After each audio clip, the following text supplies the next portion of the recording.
Hello प्यारे बच्चों, आज की कहानी का नाम है दूसरों पर भरोसा। एक बार की बात है, एक नर्म दिल चिड़िया जिसका नाम चंदोल था, उसने एक सुनहरे खेत में अपना आरामदेह घोंसला बनाया। चंद दिन बाद उसने नरम नरम अंडे दिए। लंबे दाने घोंसले के गिर्द ऐसे लहरा रहे थे जैसे कोई गर्म कंबल ओढ़ा हो।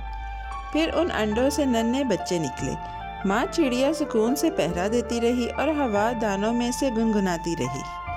एक रोशन सुबह किसान खेत के कोने पर आया और दानों में झांक कर बोला कि खेत पक गया है, अब कटाई होनी चाहिए। नन्हे बच्चे ये आवाज़ सुनकर घबरा गए। वो माँ के पास दुबक गए और बोले, माँ, अब हमें ये खेत छोड़ देना चाहिए। माँ ने पर हिलाया और नरमी से कहा, अभी नहीं, हम ज़रा और देखते हैं। अगले दिन किसान फिर आया और बोला, कल मैं अपने दोस्तों और पड़ोसियों को बुलाकर खेत कटवा दूंगा। नन्हे बच्चों की आंखें खौफ से फैल गईं। वो माँ के पास लपक कर बोले, माँ, आज ही चलते हैं। माँ ने आहिस्ता से जवाब दिया, अभी वक्त है, लोग अपनी बात बदल देते हैं, हम अभी कुछ देर और ठहर जाते हैं। तीसरे दिन किसान आहिस्ता आहिस्ता खेत में चलता आया और बोला, मेरे दोस्त फारिग नहीं हैं, कल मैं अपने बेटों के साथ खेत काटूंगा। बच्चे घबराकर बोले, माँ, अब तो हमें जाना ही होगा। माँ ने आसमान की तरफ देखा और कहा, डरने की ज़रूरत नहीं, सारा खेत एक दिन में नहीं कट सकता, अभी ठहरते हैं। अगले दिन किसान फिर आया और इस बार सख्त लहजे में बोला, अब देर करना ठीक नहीं, कल से मैं खुद खेत काटूंगा। नन्हे बच्चे कांपते हुए बोले, माँ, अब तो हमें फौरन निकलना होगा। माँ ने संजीदगी से सर हिलाया और कहा, हाँ, कल वाकई कटाई शुरू हो जाएगी, हमें तैयार रहना होगा। बच्चों ने पूछा, माँ, आपको कैसे पता कि कल खेत काटा जाएगा? माँ ने पर फैलाए और मुस्कुराकर कहा, मैंने किसान की बातें गौर से सुनी है। जब वो दूसरों पर भरोसा करता था तो उसकी बात बदल जाती थी, लेकिन आज उसने खुद फैसला किया है, अब वो ज़रूर करेगा।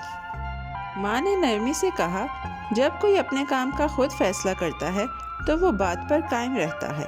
वो इंतज़ार नहीं करता बल्कि फ़ौरन काम शुरू कर देता है। इसीलिए अब हमें यहाँ से निकल जाना चाहिए।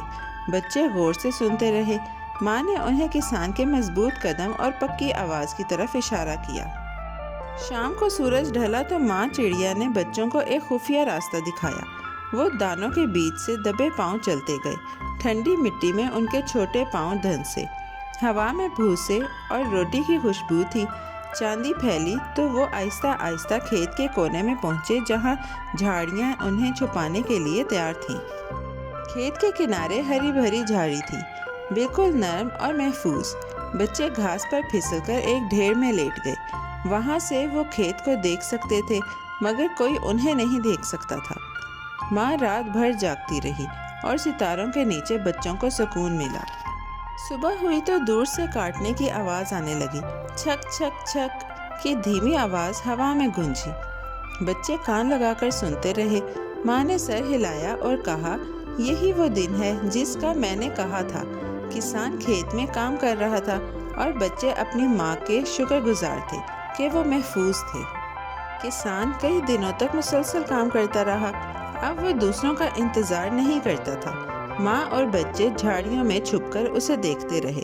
उन्होंने सीखा कि जब कोई खुद अपने काम का फैसला करे तो वो उसे पूरा भी करता है। रात को माँ ने बच्चों को करीब करके कहा, जब कोई अपने भरोसे पर फैसला करता है तो वो काम ज़रूर मुकम्मल करता है, इसलिए फ़ौरन निकल जाना चाहिए। बच्चे हौसला करके माँ के साथ खेत से बाहर निकल गए और एक महफूज जगह जाकर छुप गए। प्यारे बच्चों, आज की कहानी यही ख़त्म होती है। जल्द ही एक और नई और दिलचस्प कहानी के साथ वापस आएंगे। Bye bye. प्यारे बच्चों, कैसी लगी आपको ये कहानी? ऐसी ही मज़ेदार कहानियाँ सुनने के लिए हमारे चैनल को लाइक, सब्सक्राइब और शेयर करना मत भूलिएगा। Bye bye.